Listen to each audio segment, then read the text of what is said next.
আসসালামু আলাইকুম বন্ধুরা। এই যে এটা হচ্ছে আমার নিজের বাড়ি। 63 ফুট লম্বা আছে, দেখাও, এদিকে দেখাও। আর এই সাইডটা আছে 21 ফুট।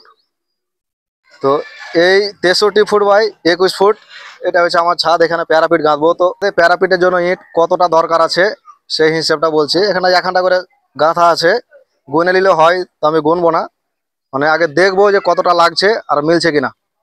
তো 63 ফুট আমাদের এইটা। আমাদের এই বাংলার ইট হচ্ছে 10 ইঞ্চি করে। তো এক লাইনে কয়টা ইট লাগছে দেখবো আগে।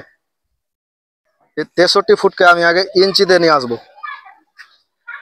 63 গণিত 12, 756 ইঞ্চি হচ্ছে। আর আমাদের ইট যেহেতু 10 ইঞ্চি, আর হাফ ইঞ্চি মশলা দিব, হচ্ছে 10.5 ইঞ্চি। তো এটাকে যদি ভাগ করি তাহলে আমার চলে আসবে যে এক লাইনে কয়টা ইট লাগছে।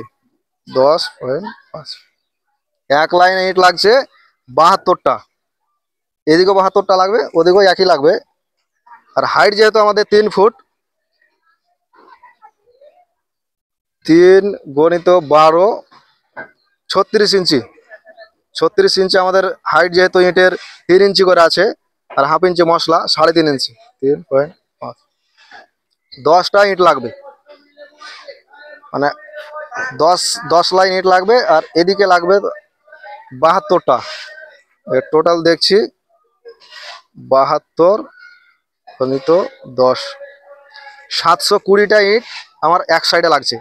এই সাইডে 720, ওই সাইডেও 720, প্লাস 720, আমার 1440টা ইট লাগছে এ সাইডে ওই সাইডে। আর এ সাইডে আমাদের হচ্ছে 21 ফুট যেহেতু আছে, 21 গণিত 12, 256 ইঞ্চি বিভক্ত 10.5, 24টা আমাদের এক সাইডে লাগছে। 24টা হাইট যেহেতু 3 ফুট, 10টা হচ্ছে গণিত 10, 240, ওইদিকেও 240, এদিকেও 240টা লাগবে, প্লাস 240, 480 প্লাস 1440।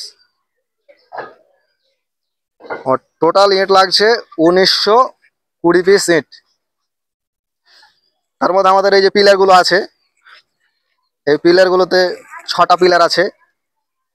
তো 6টা পিলারে 6খান করে ইট ইট বাদ যাবে। তো 10 লাইন যদি হয় তাহলে 6 10-এ 60টে, 60 আর 60, 120টা বাদ যাবে, মাইনাস 120, 1800 ইট লাগবে।